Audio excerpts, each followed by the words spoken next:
हाँ बेटा, सभी बच्चों से सुप्रभात। और आज इस वीडियो में अपने कक्षा 12 में हिंदी साहित्य जो विषय है आपका, और उसकी इकाई जो तीसरी है, जिसमें पाठ्य पुस्तक सरयू है। तीसरी इकाई जो है वो पूरी सरयू पाठ्य पुस्तक से संबंधित है। और सरयू पाठ्य पुस्तक के दो भाग, गद्य भाग और पद्य भाग। अपना गद्य भाग चल रहा है। गद्य भाग का अगला तीसरा पाठ है भारतीय संस्कृति, जिसके रचनाकार बाबू गुलाब राय। भारतीय संस्कृति, पूर्व की वीडियो में मैंने लेखक परिचय आदि के बारे में बता दिया है, और उस पाठ की व्याख्या वो चल रही है, जिसमें हमने पढ़ा है संस्कृति का अर्थ। उसके बाद में संस्कृति के पक्ष के अंदर बाह्य पक्ष का अध्ययन कर चुके हैं, और अब बाह्य पक्षों के बाद में संस्कृति के जो आंतरिक पक्ष हैं उन पर चर्चा हो रही है, उनकी बातचीत चल रही है, जिनमें आंतरिक जो गुण होते हैं व्यक्ति के, मनोवृत्तियां जो होती हैं, उनकी बात चल रही है। उनको स्पष्ट करने के लिए रचनाकार ने हमारे प्राचीन धर्म पुराण, शास्त्र ग्रंथ, यहां तक कि गीता में वर्णित बातों को आंतरिक संस्कृति के पक्ष का चित्रण करने के लिए आधार बनाया है। उसी संदर्भ में आंतरिक पक्षों, आंतरिक संस्कृति के जो पक्ष है, जो बात है, दूसरों को दान देने के लिए ही जो संपन्न बनते थे, क्या उनका धन धानाय था, दूसरों को दान देने के लिए संपन्न होते थे। पूर्व में या प्राचीन भारत में ऐसे राजा महाराजा भी हुए हैं जो जिनके जीवन का उद्देश्य जन्म लेने का अर्थ वो ये था कि उनका जीवन दूसरों के दान देने के लिए ही बना है। उनका जो धन था वो दानाय था, दान देने के लिए ही था। सत्य के लिए मितभाषी बन जाते थे वो। मिथ्याभिमान के कारण वे कम बातचीत नहीं करते थे। इसके आगे जो यश के लिए विजय प्राप्त करते थे, धन राज्य छीनने के लिए नहीं, मतलब सत्य के लिए मितभाषी बने थे, सत्य बोलने के लिए मितभाषी थे। मिथ्याभिमान के कारण वे कम नहीं बोलते थे। मिथ्याभिमान के कारण यश के लिए विजय प्राप्त करते थे, ख्याति प्राप्त करने के लिए, यश की प्राप्ति के लिए, धन राज्य छीनने के लिए नहीं। और यश भी कैसा? सुयश। उस विजय से उनको क्या मिले? उनको और उनकी प्रजा को, राज्य की समस्त जितनी भी प्रजा थी, वो अमन से चैन से रहे बेटा। यानी एक तरह से जी और जीने दो के सिद्धांत में उनका विश्वास था। सुयश की प्राप्ति के लिए वो विजय प्राप्त करते थे, और उस सुयश का जो मतलब था उनका प्राप्त करने का, यश प्राप्त, वो जनता की भलाई था बेटा। धन या राज्य छीनने के लिए, साम्राज्यवाद की भावना नहीं थी बेटा। यश को अपने यहां अधिक महत्व दिया गया है। हमारे पूर्वज यश के लिए समस्त संपदा और वैभव त्यागने को तत्पर रहते थे। यश की प्राप्ति के लिए हमारे पूर्वज थे, वो अपनी सारी संपत्ति, अपना वैभव तक यश की प्राप्ति के लिए त्यागने के लिए तैयार रहते थे। उदाहरण इसी चीज का, अर्जुन से भी श्री कृष्ण ने अंतिम अपील यही की थी, यशो लभ्य। युद्ध भूमि के अंदर अर्जुन और श्री कृष्ण, ये भागवत गीता का दूसरा अध्याय है, जिसमें अर्जुन को मोह माया के चक्कर से, सांसारिक रिश्ते नातों से बाहर निकालते हुए कर्म करने का उपदेश दे रहे हैं। तो उसी संदर्भ के अंदर यशोलभ्य संस्कृत में लिखा है, यश का लाभ उठाओ, यश की प्राप्ति के लिए। लेकिन यश के पीछे क्या है? मानवता कल्याण, समाज का कल्याण, उसका भला, ये होना चाहिए। संतान के लिए, कामोभोग के लिए नहीं। कामोभोग करो, लेकिन किसके लिए? संतान प्राप्ति के लिए, वासना की तृप्ति के लिए नहीं। वर्ण पितर ऋण चुकाने और समाज के अच्छे नागरिक बनने के लिए। मतलब कामोभोग का उद्देश्य क्या था? संतान की प्राप्ति। इसके अलावा संतान पैदा होने का मतलब यह है कि पुत्र होगा, वो पिंडदान करेगा और पितर ऋण चुका देगा। हमारी संस्कृति में ये विश्वास है कि पुत्र होता है, वो पिता की सीता को मुखाग्नि देता है और उसके बाद में पिंडदान करता है, तर्पण करता है। ये सब कार्य उत्तरी कर सकता है। और समाज, और इसके अलावा कामोभोग का उद्देश्य क्या था? समाज को अच्छे और श्रेष्ठ नागरिक देने के लिए। ये त्याग की बात चल रही है बेटा। यश की प्राप्ति के लिए हमारे राजा महाराजा पहले जो भी हुए हैं, श्रेष्ठ जो लोग हुए, वे अपने समस्त संपदा और वैभव त्यागने के लिए तैयार। तो ये त्याग किस तरह का है उसके पीछे बताया जा रहा है। जो गृहस्थी बनते थे, बाल्यावस्था में विद्या अध्ययन करते थे। हमारे यहां प्राचीन समय से जीवन को 4 भागों में विभाजित किया गया है। 4 भाग, 4 आश्रम बताए गए हैं। ब्रह्मचर्य, ब्रह्मचर्य के बाद में गृहस्थ, वानप्रस्थ और सन्यास। ब्रह्मचर्य में क्या किया जाता है? ब्रह्मचर्य में केवल और केवल विद्या अध्ययन किया जाता है। उसके बाद में दूसरा आश्रम आता है जीवन का पड़ाव, गृहस्थ, जिसमें गृहस्थी का संचालन करना, धनोपार्जन करना, धनोपार्जन करके घर परिवार चलाना, बच्चे पत्नी उनकी देखभाल करना, उनकी परवरिश करना। वानप्रस्थ, फिर इसमें तीसरा जो पड़ाव आता है, आश्रम है वानप्रस्थ, जिसमें समाज की सेवा, समाज की भलाई के लिए कार्य करना। और इसके बाद में चौथा आता है संन्यास आश्रम, आत्म कल्याण के कार्यों के अंदर समर्पित कर देना। ये 4 आश्रम बनाए गए थे, सब में त्याग की भावना है बेटा। तो जो गृहस्थ बनते थे बाल्यावस्था में, जो विद्या अध्ययन करते थे, यौवन में विषय भोग करने वाले, बाल्यावस्था में इस आश्रम में, ब्रह्मचर्य आश्रम के अंदर विद्या अध्ययन करना। जुबानी, गृहस्थ जुबानी का दौर होता है, इसमें गृहस्थाश्रम होता है, यहां विषय वासनाओं का भोग करके। इसके बाद में वृद्धावस्था में मुनिवृत्ति को धारण करके और फिर करने वाले, और योग द्वारा शरीर को त्यागने वाले, ऐसे लोग इस धरती पर अवतरित हुए हैं। आज तक तो, आजकल तो रोगणांते तनु त्याजम की बात हो गई है। रोगणांते तनु त्याजनम, यानी रोग के कारण शरीर को त्यागना। लेकिन पहले रोग के कारण शरीर को नहीं त्यागते थे। अपने कर्तव्य का निर्वाह करके जब उसकी पूर्ति हो जाती, जब उसका काम हो जाता, तब वो शरीर का त्याग करते थे। ऊपर बताया ना बेटा ये कि बाल्यावस्था में विद्या अध्ययन करना, यौवन में विषय भोग करने वाले, वृद्धावस्था में मुनि वृत्ति को धारण करने, और योग द्वारा फिर शरीर को त्यागने वाले। ऐसे रघुवंशी, रघुकुल के अंदर ऐसे राजा हुए हैं। रघुवंशियों के कुल का मैं कौन था ये, उनका वर्णन करने वाला, इस प्रकार से शरीर का त्याग करने वाले जो राजा हुए हैं, उस कुल का मैं यानी कालिदास वर्णन करता हूं, यद्यपि मेरे पास वाणी का वैभव अधिक नहीं है। तात्पर्य, उस कुल के वैभव का वर्णन करने के लिए मेरे पास उपयुक्त वाणी नहीं है। इससे पता चलता है प्राचीन भारत में त्याग, सत्य, यश, आश्रम विभाग और सामाजिक कल्याण की ओर अधिक ध्यान दिया जाता है। प्राचीन भारत में त्याग, सत्य, यश, आश्रम विभाग, आश्रम 4 हो गए बेटा, ब्रह्मचर्य, गृहस्थ, वानप्रस्थ और सन्यास। सामाजिक कल्याण की ओर अधिक ध्यान दिया जाता था। संक्षेप में भारतीय संस्कृति के मुख्य अंग इस प्रकार बताए गए। अब आगे अपने पढ़ेंगे बेटा, भारतीय संस्कृति के मुख्य अंग कौन कौन से हैं, उन पर अध्ययन करेंगे, उन पर अपने चर्चा करेंगे। ध्यान देवें बेटा। आध्यात्मिकता, मैंने शुरू के अंदर ही आपको एक बात बताई थी, राष्ट्र कवि मोहम्मद इकबाल की रचना, सारे जहां से अच्छा हिंदुस्तान हमारा, हम बुलबुले हैं इसकी ये गुलिस्तान हमारा। रोम मिस्र यूनान मिट गए इस जहां से, अब तक है बाकी नामो निशान हमारा। रोम मिस्र यूनान मिट गए इस जहां से, अब तक है बाकी नामो निशान हमारा।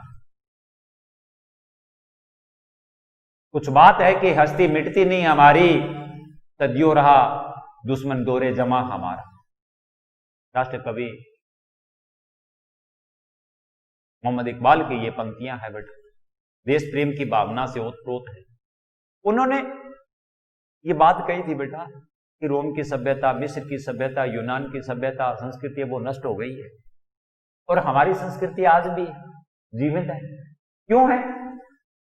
मैंने आपको एक बात बताई, क्योंकि हमारी संस्कृति पर किसका प्रभाव है? आध्यात्मिकता का प्रभाव है।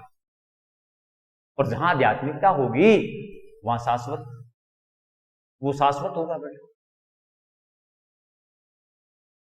जहां आध्यात्मिकता होगी वहां शाश्वत होगा, और शाश्वत है उस चीज का कभी नाश नहीं होता है। यही बात है बेटा। रचनाकार ने ऐसी पंक्तियां लिखी है ऐसे शब्दों के द्वारा, उसके पीछे उनकी ये सोच अवश्य रही होगी। उसी संदर्भ में भारतीय संस्कृति के जो मुख्य अंग है उनमें पहले आता है आध्यात्मिकता। आध्यात्मिकता का मतलब क्या है बेटा?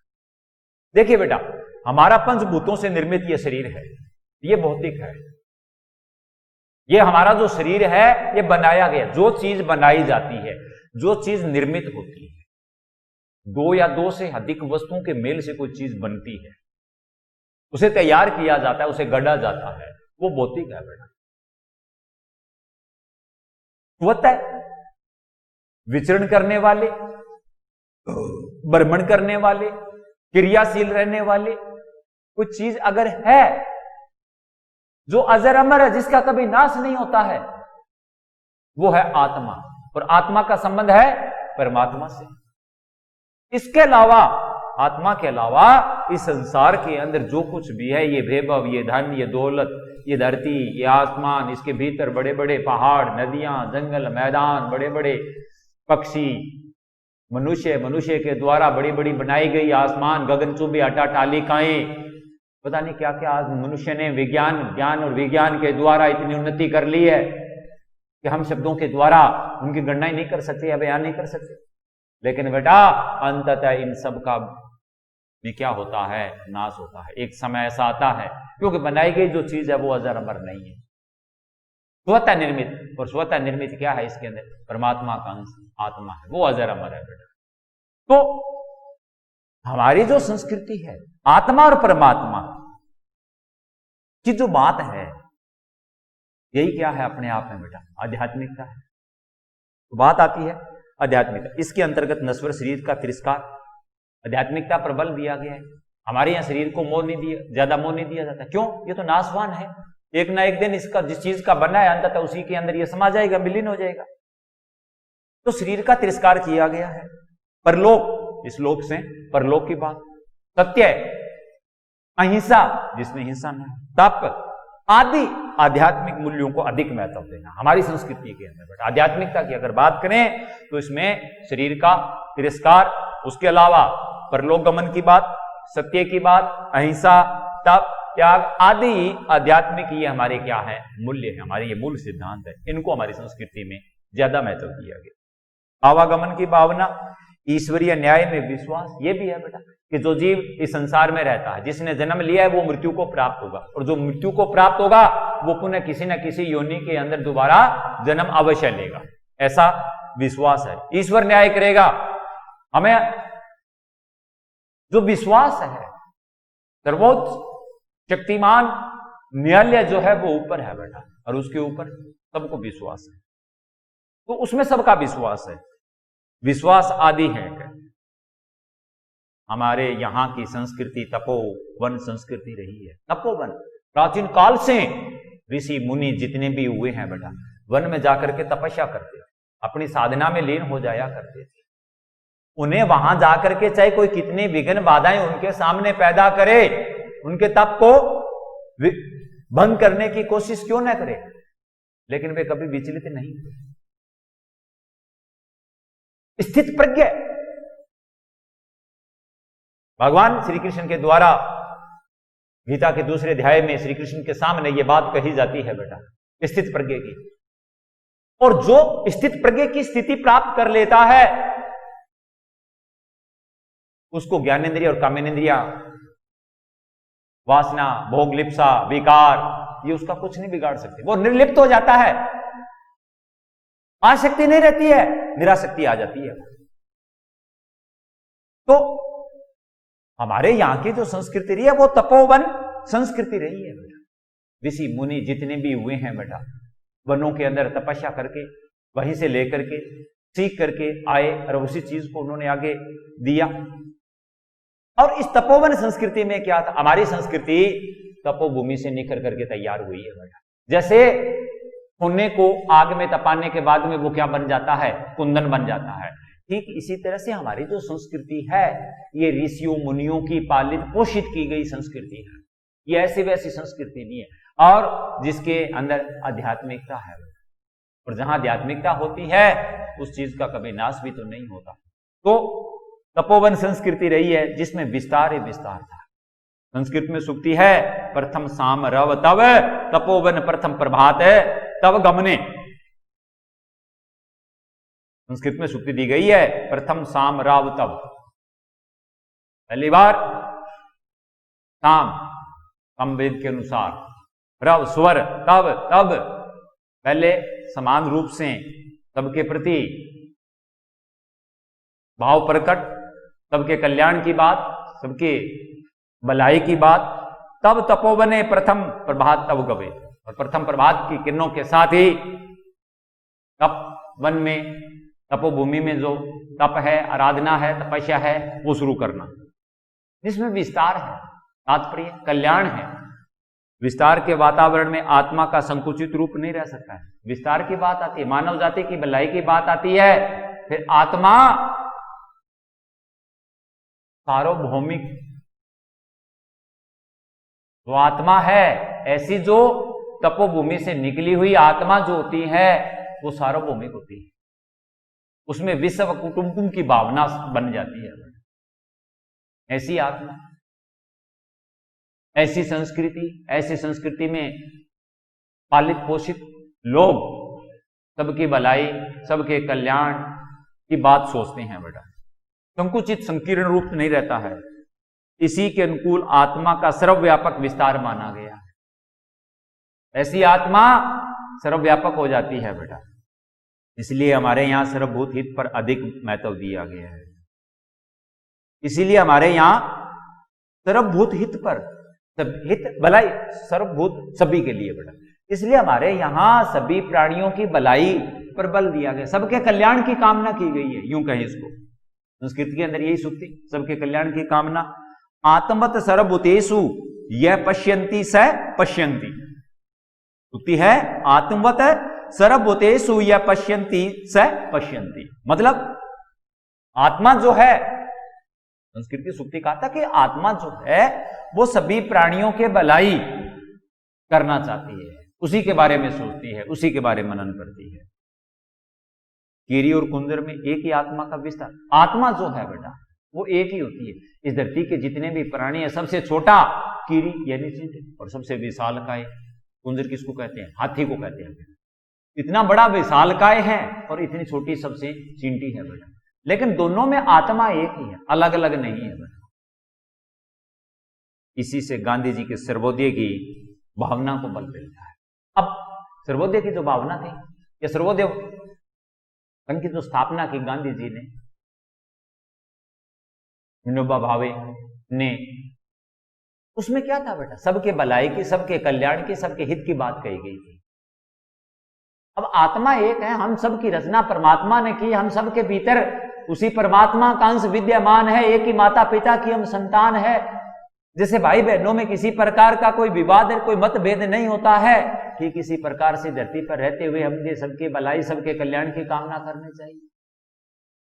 हमें किसी को अपमानित नहीं करना चाहिए। तू छोटा है, तू दरिद्र है, तेरे पास क्या है, तू क्यों है, कैसे है, किस लिए, नाना प्रकार के दो स्वभाव कमियां पैदा कर देते अगले के अंदर। ये हम उसका नहीं कर रहे हैं। एक तरह से इस तरीके से हम परमात्मा, क्योंकि सब में किसका अंश है, परमात्मा का अंश है, तो इस तरीके से हम उस व्यक्ति का अपमान तिरस्कार नहीं कर रहे हैं, बल्कि उस परमात्मा का तिरस्कार और अपमान कर रहे हैं। क्योंकि सभी के अंदर क्या है, आत्मा है, आत्मा किसका अंश है, परमात्मा का अंश। तो किसी दुर्बल, असहाय, निर्बल, कमजोर, अपंग, अपाइज पर ताने कसना, फब्तिया कसना या उसका अपमान शब्दों के द्वारा करना, यह सरासर अन्याय है, अत्याचार है। ऐसा अगर यदि हम करते हैं तो इसका तात्पर्य यही है कि हम उस परमात्मा का तिरस्कार करते हैं, उसका अपमान करते हैं, जो हमारे लिए अशोभनीय है। तो गांधी जी कि जो सर्वोदय भावना है वो यही थी, सबके हित की, सबके कल्याण की कामना की गई थी। हमारे यहाँ के मनीषी सर्वे भवन्तु सुखिनः सर्वे सन्तु निरामया, हमारे ऋषि मुनि हुए हैं, संस्कृत में सूक्ति लिखी है, सर्वे भवन्तु सुखिनः, कि सभी धरती के प्राणी क्या रहे, सुखी रहे। सर्वे भवन्तु सुखिनः सर्वे सन्तु निरामया, और सभी क्या रहे, निरोग रहे। ऐसी कामना की गई है। विश्व कुटुंब की भावना होती है, जैसे कुटुंब परिवार होता है, परिवार के अंदर हम सब एक दूसरे की भलाई, एक दूसरे के हित की बात करते हैं। ये सूक्तियां संस्कृत के, ये पूरी देखिए बेटा, सर्वे भवन्तु सुखिनः सर्वे सन्तु निरामया, आगे ये पंक्ति आती है, सर्वे भद्राणि पश्यन्तु मा कश्चित् दुख भाग गवेता, ओम शांति शांति शांति। ये पूरा जो श्लोक है संस्कृत में लिखा गया है, सर्वे भवन्तु सुखिनः सर्वे सन्तु निरामया सर्वे भद्राणि पश्यन्तु मा कश्चित् दुख भाग भगवेत, ओम शांति शांति शांति। ऐसी कामना की गई है बेटा हमारे यहां, हमारी संस्कृति के अंदर ऐसी उच्च कोटि अच्छे भावों, अच्छे विचारों से निर्मित हमारी संस्कृति है। नश्वर शरीर के तिरस्कार की भावना हमारे यहां के लोगों को बड़े बड़े बलिदानों के लिए तैयार करे। ये सनातन काल से चली आ रही है बेटा, इस शरीर का हमारे यहां कभी भी मोह नहीं किया गया है, ज्यादा शरीर को महत्व नहीं दिया गया, और शरीर को मोह न देने के कारण ही हमारे यहां लोगों ने क्या किया, बड़े बड़े बलिदानों के लिए तैयार किया, बड़े बड़े बलिदान दिए। और इतिहास में सुनहरी अक्षरों से उनके बारे में लिखा गया, उनका नाम लिखा गया है, और उनका वह बलिदान और वे बलिदानी पुरुष इस प्रकार से इतिहास में अजर अमर हो गए हैं। युगों के युग बीत जाएंगे लेकिन उनका नाम कभी भी इतिहास के पन्नों से हटेगा नहीं बेटा। तो बेटा स्वाभाविक आदमी जिस वातावरण, जिस माहौल में रहता है, उसका प्रभाव उसके ऊपर पड़ता है। जैसे संस्कार उसको दिए जाते हैं, संस्कारों के अनुरूप ही उसके जीवन का, उसके चरित्र का निर्माण होता है। तो ये हमारी जो संस्कृति, आध्यात्मिक संस्कृति है, इससे इसी प्रकार के बलिदानी वीर योद्धा श्रेष्ठ पुरुष पैदा होते हैं, जो हमेशा दूसरों के भलाई की, दूसरों के शुभ की, दूसरों के हित की, दूसरों की कल्याण कामना के बारे में ही सोचते हैं। नश्वर शरीर के तिरस्कार की भावना, तिरस्कार किया गया, इसको ज्यादा महत्व नहीं दिया गया। यहां के लोगों को बड़े बड़े बलिदानों के लिए तैयार कर सके, जिनमें इसका नाम आता है टीवी, दधीची, मोर, ध्वज। ये ऋषि मुनि और राजा हुए हैं बेटा, टीवी, दधीची, मोर, ध्वज। ये ज्वलंत उस समय के समसामयिक उदाहरण हैं। महाराजा दिलीप ने गुरु की प्रसन्नता के लिए नंदिनी नाम की गो को चराने का वर धारण किया था। महाराज दिलीप ने, रघुकुल के राजा थे बेटा, आज्ञा पालक हुए हैं बेटा, और उसी आज्ञा पालक के चलते देखिए बेटा, मैंने पूर्व में बताया कि रघुकुल के अंदर राजा ऐसे हुए हैं कि जो दूसरों के सुख को अपना सुख मानते थे, दूसरों के दुख को अपना दुख मानते थे, और इसी की पूर्ति के लिए, इसी के निमित्त के लिए उनके जीवन का उद्देश्य था उनका। तो दिलीप जो थे वो गुरु की प्रसन्नता के लिए, खुशी के लिए नंदिनी नामक की गो को चराने का व्रत धारण कर लिया। नंदिनी नाम की गाय को जंगल में चराने का दृढ़ निश्चय कर लिया, प्रतिज्ञा कर ली। उसकी सिंह से रक्षा करने के लिए वे अपने प्राणों को उत्सुक करने के तैयार हो जाते हैं। शेर आता है, शेर आकर के गाय को खाना चाहता है, लेकिन वो खाने नहीं देते। उसकी जगह स्वयं का बलिदान, स्वयं को शेर के आगे, भूखे शेर के आगे समर्पित कर देते हैं। ये क्या है बेटा? ये त्याग है। कोई कर सकता है आज के युग में? कोई नहीं कर सकता। लेकिन उस समय इस भारत भूमि पर ऐसे त्यागी तपस्वी राजा पैदा हुए, जो हमारे आज आदर्श है बेटा। जब उनको हम स्मरण करते हैं, याद करते हैं, हमें हमारी प्राचीन संस्कृति पर गर्व अनुभव होता है। यही वो चीजें हैं जिनसे सनातन काल से चली आ रही सनातन संस्कृति पर हम गर्व करते हैं। तो उसकी रक्षा करने के लिए वे अपने प्राणों का उत्सव करने को तैयार हो जाते हैं। वे सिंह से कहते हैं, ये तुम मुझ पर दया ही करना चाहते हो तो मेरे यश शरीर पर दया करो। पंचभूतों से बने हुए नासवान शरीर के पिंडों पर मुझ पर जैसे लोगों की आस्था नहीं होती। देर से कहता है तुम दया करना चाहते हो तो किस शरीर पर? यश, भीतर मेरी आत्मा है, उस पर दया करो। ये पंच तत्वों से निर्मित मेरा जो शरीर है ना, इस पर दया करने की जरूरत नहीं है। इससे तुम अपनी भूख है उसको शांत कर सकते हो, तुम अपना आहार बना सकते हो, तुम इसका अपना भोजन बना सकते हो, मैं रोकूंगा नहीं। कर नासवान शरीर से पिंडों पर मुझ जैसे लोगों की आस्था नहीं है, मेरा विश्वास नहीं है इस शरीर के लिए। ये त्याग करने योग्य है, मैं त्याग कर रहा हूं। हमारे यहां का मार्ग साधना का मार्ग है, भक्ति का मार्ग है, साधना का मार्ग है, और तप, त्याग और संयम को महत्ता दी गई है। साथ ही साधना के मार्ग पर चलते हुए तप, त्याग और संयम रखना। स्थित प्रज्ञा का मतलब क्या है? संयम ही है बेटा, और है क्या दूसरा? विचलित न होना, चाहे दुख का समय और चाहे सुख का समय, दोनों को समान भाव से अंगीकार करना जीवन के अंदर, यही संयम है बेटा।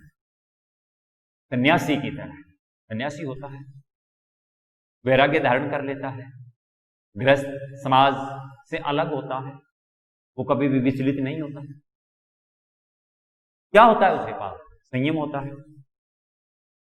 क्या बौद्ध, क्या जैन, क्या वैष्णव, सभी लोग इन गुणों को सराहना करते, चाहे किसी भी धर्म के लोग हैं, चाहे बौद्ध धर्म की है, चाहे जैन धर्म की है, चाहे वैष्णव संप्रदाय के, कोई भी हो, सभी इन गुणों की क्या करते हैं? प्रशंसा करते हैं। तो ये था बेटा अब तक हमने जो पढ़ा है वो हमारा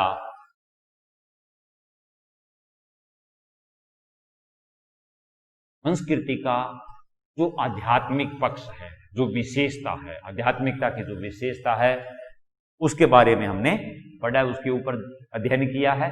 तो देखिए बेटा, ये संस्कृति के पक्ष है, गुण है, इनको बड़े मनोयोग से समझना है बेटा, उतारना भी है जीवन के अंदर, क्योंकि ये वो बातें हैं, वो सिद्धांत है, ये जीवन के वे मूल्य हैं बेटा, जो अमिट है, अमिट, जिनको कभी मिटाया नहीं जा सकता, ये कभी भी समाप्त नहीं होते हैं बेटा।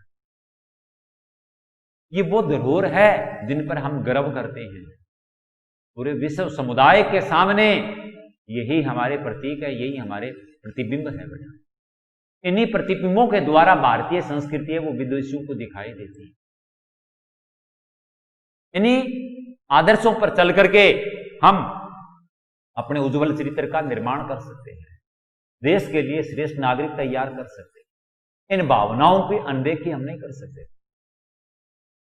आदमी जीवन में चाहे कितनी तरक्की, उन्नति, प्रगति क्यों न करे, कहीं भी पहुंच जाए बेटा, लेकिन वो इन चीजों का त्याग नहीं कर सकता है। जिस मुकाम पर व्यक्ति जीवन के अंदर पहुंचता है या सफलता हासिल करता है, उसके पीछे या उस तरह उस जगह पहुंचाने में इन बातों का, इन तत्वों का, इन सिद्धांतों का, इन मूल्यों का बहुत बड़ा योगदान होता है। इनके बगैर वहां तक पहुंचा नहीं जा सकता। तो ये थी बेटा हमारी भारतीय संस्कृति के प्रमुख जो अंग हैं, उनमें पहला अंग था आध्यात्मिकता। इसके बाद में दूसरा अंग आता है, वो है समन्वय बुद्धि। इस पर चर्चा अब अपने अगले वीडियो में करेंगे। तब तक के लिए धन्यवाद।